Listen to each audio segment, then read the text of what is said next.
Y en Llegó la Hora vamos a tratar un tema que es muy importante. En Costa Rica, solo en el 2024 se registraron más de 200,000 casos activos de procesos de cobro judicial. Y esto lo que demuestra es, primero, que aumenta la morosidad, pero también que la población requiere educación financiera.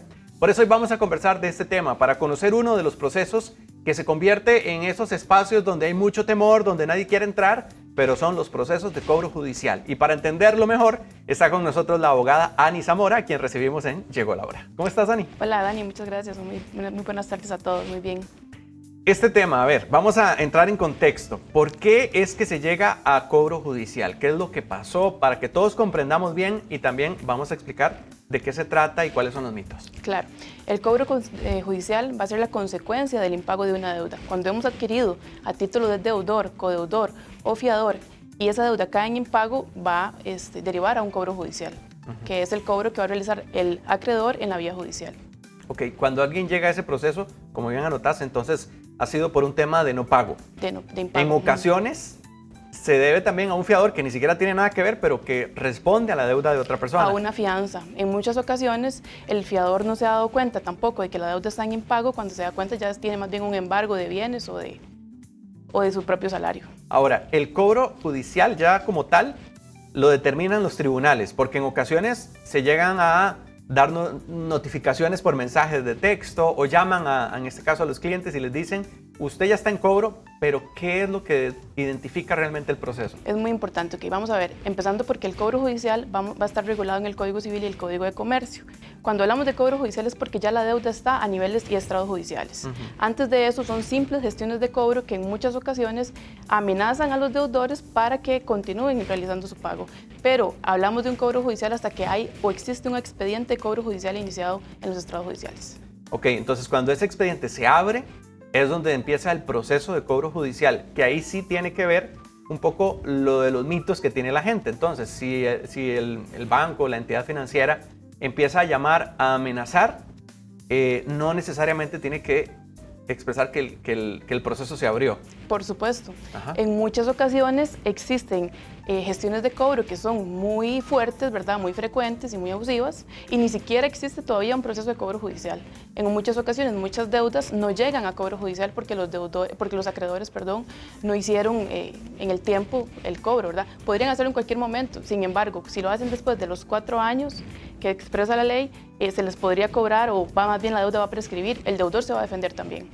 Que en esos casos hemos escuchado situaciones donde el acreedor no hizo el cobro debido o el proceso judicial y llega un momento en donde el deudor ya se desentiende de eso, pero no quiere decir que la deuda no vaya a ser activada en un proceso judicial. Correcto, es lo que mencionaba.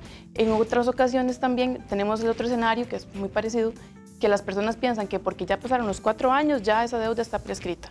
No funciona de esa forma. La deuda, la prescripción, por ejemplo, tiene que ser a solicitud de parte porque el juez tiene está impedido legalmente para poder declarar una deuda prescrita si no sea solicitado por alguna de las partes. Ahora, cuando la persona entra en cobro judicial, ¿quiénes son los que deben notificar y cuál es el proceso de notificación?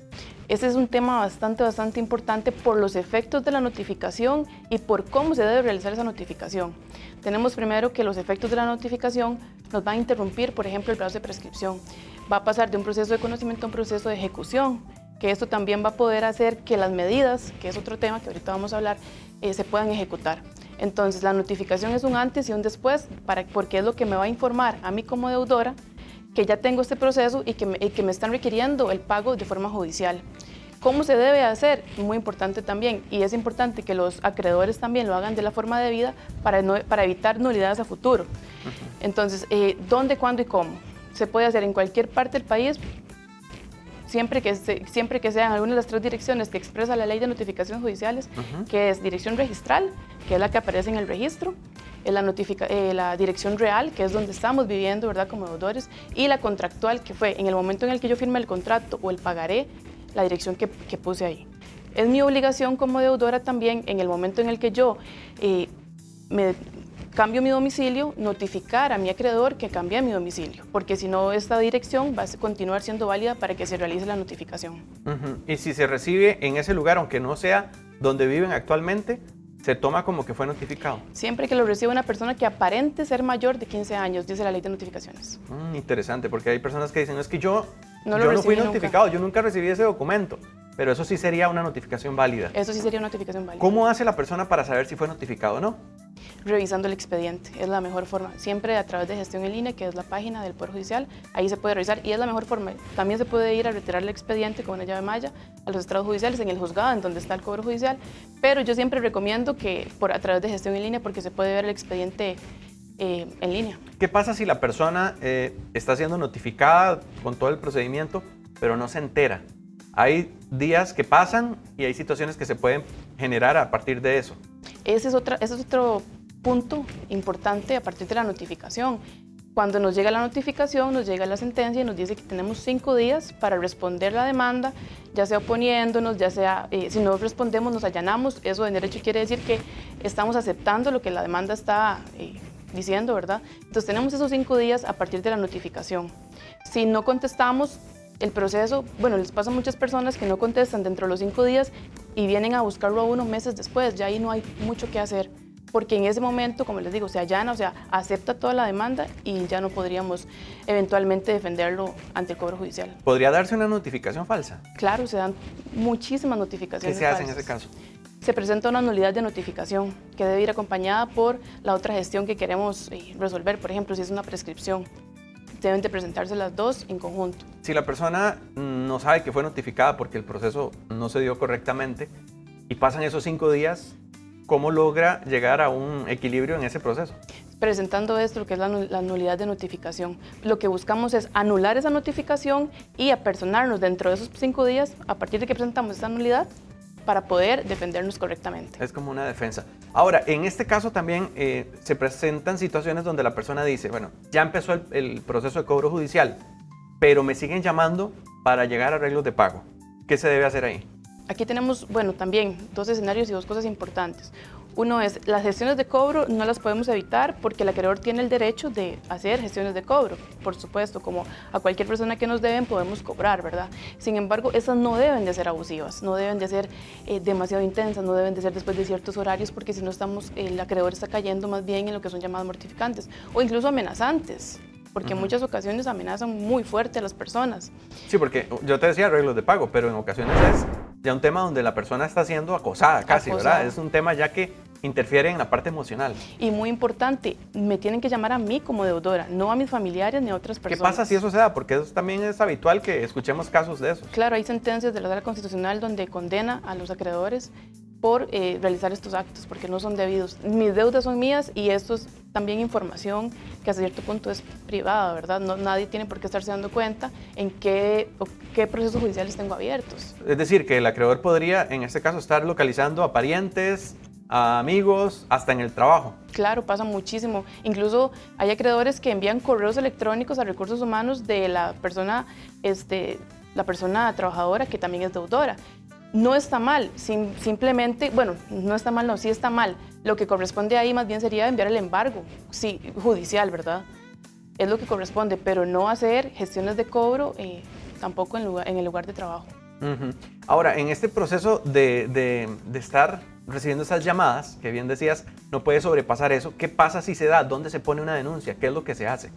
Normalmente, bueno, lo principal es que la persona a la que están llamando, que no es deudora, indique, vea, si usted me vuelve a llamar, yo no le debo a usted, si usted me vuelve a llamar, no voy a responder a través de la vía judicial. Es importante que sí lo exprese, ¿verdad? Porque la persona tal vez dio un número de referencia y no se sabe ni a quién está llamándose. Podría pasar, ¿verdad? Y después también podría presentarse un recurso de amparo. Que tiene la validez en este caso para... Ya hay sentencias de la Sala Constitucional. Ahora, es interesante, pero no es un secreto, que también tengan acceso a bases de datos. ¿Cómo conocen al familiar, a la persona que es cercana si nunca se les dio el número de teléfono? Hay una violación, hay una parte del proceso de la información. Sí y no. Existe también lo que es el tema de las protectoras de crédito. Y yo no sé si usted alguna vez ha tirado, ha generado lo que es un estudio crediticio, ahí aparecen todos los números. Y estas están reguladas por la PROAP y por la Ley de Protección de Datos de los Habitantes. Entonces, deberíamos entender que no se está tampoco violando información confidencial, por decirlo así. Interesante. Ahora, hay un tema también que este es uno de los mitos. me van a meter a la cárcel, porque las amenazas van en esa vía. ¿Qué hago? ¿Cómo me pongo al día? Porque no tengo el dinero, no puedo en este momento saldar esa deuda. Claro, no. Por deudas comerciales ninguna persona puede ir a prisión.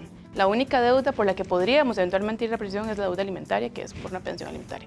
Pero por deudas comerciales no puede ninguna persona ir a prisión y es anticonstitucional.